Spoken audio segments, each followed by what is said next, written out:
Moment brought to you by Booher Remodeling, Booher, BooherRemodeling.com. One call. That's it. If it's inside your four walls, Booher Remodeling is the call. Your kitchen, your bathroom, taking that basement and making it something that works for your home. That's what they do. Take your space and make your space better. Create value for your life, value for your home, the best materials, the most skilled craftsmen in central Indiana, and the highest quality brand names you know and trust. Booher, Booher. BooherRemodeling.com will guide you through the entire process, starting with that free initial consultation, and they stand behind their work with a 2-year workmanship guarantee. They deliver great work, quality work, on time, with a service-oriented attitude. They've done work for me. Redoing my guest bathroom still looks sensational. Talk to Booher today about your kitchen, about your bathroom, about that basement, making it something that works for the home. Booher Remodeling. 317-852-5546. Tell them Tony Katz sent you. 317-852-5546. Booher Remodeling. 852-5546 or online at Booher, Booher, BooherRemodeling.com. The popcorn moment. Let's go. It's a story you need to hear to believe, and then grab your popcorn because there is more. And, of course, the one big, beautiful bill, the fight between President Trump and Elon Musk. Is this thing going to get passed? Are more cuts involved? Do we need to see more what are known as rescission bills? Congressman Jim Baird joins us. He represents the 4th District of Indiana. And, sir, I appreciate you taking the time to be with us here. If I understand your positioning correctly, you're a yay vote on this. You're a yay vote, maybe regardless of what the Senate might do to this legislation before it comes back to you, because you think it provides more value than it does harm, even though it might not address all the spending. Do I have that right? You got that right. You go on. So talk to me about what it is in this legislation that you see as the positive. Good question. And I would like to start with just the fact that we're going to finish the border wall. When you see how many people have come across the border illegally, and then we see what some of those individuals have done, it's really concerning. So complete the border wall. That's the first thing out of the box. The second thing is the largest tax cut. My figures suggest that people and taxpayers in my district, in District 4, would see a tax increase of 23% if we do not do something before the end of this session. And so finish the border wall, the largest tax cut. Then I'm also interested in the fact that we've released, or we're going to improve our efforts to have our energy restored. Stop this war on energy and move that forward. And that really, when you think back to when this all started, when we closed the pipeline and started the war, the Keystone Pipeline, everything in this country moves by train, plane, boat, or some other fashion. And when you do that, and when you increase the cost of fuel, then the cost is going to be passed on to the consumer, like you and I. And that's going to contribute to inflation. So the fact that we're going to eliminate this war on energy is tremendous and a real impact on our economy. Talking to Congressman, let me just jump in real quick. Thank you, sir. Talking to Congressman Jim Baird of the Indiana 4th District, BAIRD, baird.house.gov. If you want to get more information. To the extent that this legislation is helpful to farmers, I know you mentioned the tax cuts. It's really about keeping those 2017 tax cuts there. So this isn't a new tax cut. It's that if this isn't codified, those tax cuts sunset and there'll be a tax increase when you talk about a 23% increase to your constituents there in the 4th District. But what is it about this legislation that you think is most helpful to farmers in Indiana?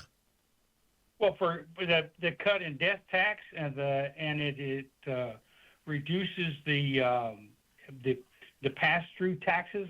We can they can deduct those before they can deduct those from income, and that will certainly help improve their status, because we've been upside down in the agriculture arena for quite some time. And so to have this plus the farm bill, we got as many of the things in the farm bill, like the crop insurance, the reference prices. We've got those things included in this big beautiful bill, all of which, including the death tax, which I mentioned, but all of which really helps farmers withstand the current economic situation. So we see the response coming from the U.S. Senate, sir, talking to Congressman Jim Baird of the Indiana 4th. And that response is, we don't have enough spending cuts here. Now, the spending cuts need to come through rescission, which are separate bills that get put forth by the White House. And so far, we've only seen one for $9 billion. And I would agree that is nowhere near enough.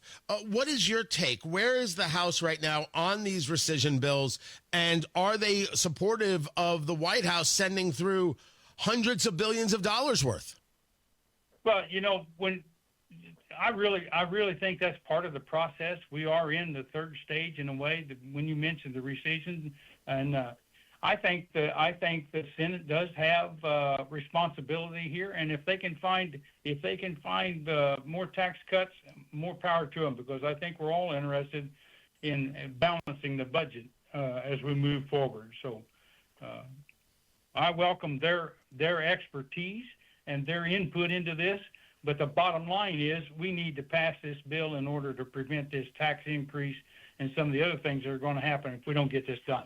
So the House, in my opinion, has done our job, and now it's the opportunity for the Senate to have their input, and then we'll bring it back and put it together, Tony.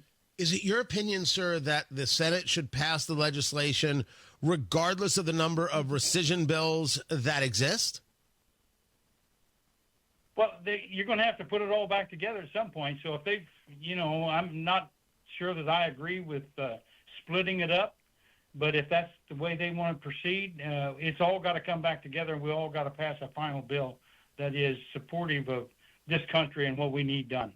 But my point is, you believe in passing the legislation as is, as you sent it to the Senate, regardless of any level of spending cut. You believe that this bill, as it is better for America, and we're worse off if we don't have it, regardless of spending cuts. The Senate should pass this now, and it should be signed into law.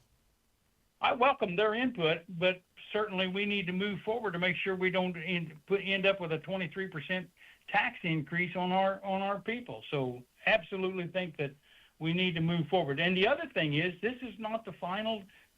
People need to understand that this is not the final version. I mean, there are opportunities to make corrections even as we move forward. So I think that's an important thing to remember.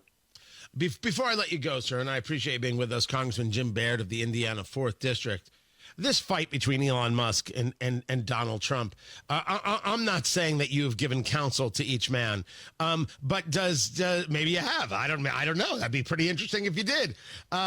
Does any of this affect you guys in the House? Does their fight mean anything to what you do? Does it shape your opinion or position at all? Tony, I'm sure you've heard this comment about, when a family's in an argument, then you ought to stay out of it. And that's kind of the approach that I take in this situation, because you've got two strong individuals that together have done a great deal of effort and a great deal of improvement for this country. And so I want to give them the space and the time to work it out. When you talk about family members arguing, it's best not to get in the middle of it. And so I want to make sure we give both of them the time to work this out. The Switzerland approach, right? Pardon me? It's the Switzerland approach. You're going to stay neutral in the thing. Are you at least willing to mediate it, sir? Yeah, I am willing to do that. I'll do my part to do it. Absolutely. Congressman Jim Baird of the Indiana 4th District, Baird, B-A-I-R-D, baird.house.gov. I appreciate you being with us, sir. Matt Baird, no relation because it's not the same last name, has traffic. What's up, Matt?